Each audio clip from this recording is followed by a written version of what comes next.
What if I told you the man celebrated as one of history's greatest generals also ordered massacres, betrayed allies, and sent hundreds of thousands of his own soldiers to die in frozen wastelands?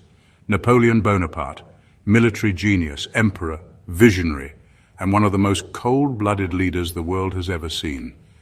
Today, you're going to hear the side of Napoleon's story your schoolbooks never dared to print. And once you hear it, you'll never look at him the same way again. Picture this. Napoleon's army storms into Jaffa, the air thick with the smell of salt and gunpowder. The city falls, its defenders surrender. Nearly 4,000 Ottoman prisoners kneel in the dirt, bound and exhausted. Napoleon stares at them and makes a decision that will forever stain his legacy. No food, no mercy, no survivors.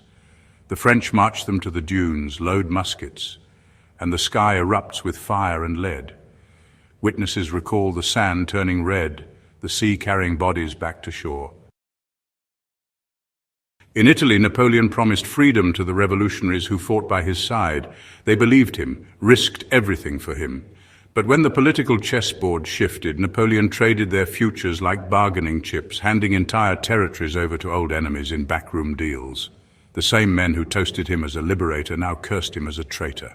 And Napoleon? He moved on, eyes already fixed on his next conquest. 600,000 men marched into Russia under the banner of France. Napoleon drove them forward like pieces on a chessboard, ignoring the warnings of starvation, frostbite, and disease. The Russian winter descended like a living thing. Soldiers froze, standing up, limbs turned black and brittle. Desperate men boiled leather for food. Horses dropped dead in the snow, their steaming carcasses hacked apart for meat. When the army limped back across the border, fewer than 100,000 remained. The rest were buried in the ice. Spain resisted Napoleon's rule with everything they had. Guerrilla fighters struck from the hills. Napoleon's answer?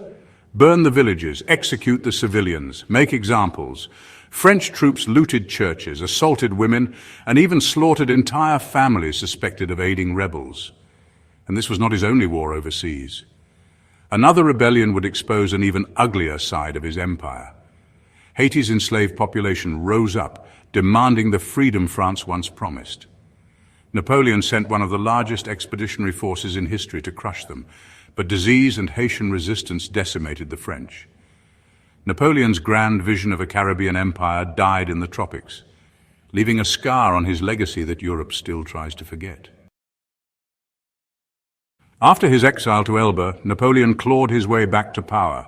Europe trembled. In just 3 months, he threw the continent into chaos once more. At Waterloo, his refusal to retreat cost tens of thousands of lives in a single day. Mud swallowed the dead. Cannon fire turned men into shadows on the ground. As night fell, Napoleon's empire lay shattered. But his ambition, it would live on, etched into the pages of history, stained with the blood of millions. Napoleon Bonaparte was a genius who reshaped Europe, but his victories were bought with lives. Soldiers, civilians, allies, enemies. He was the hero in his own story, and the villain in everyone else's. History may polish the crown, but the truth will always lie in the shadows it casts. Follow for more fascinating war history.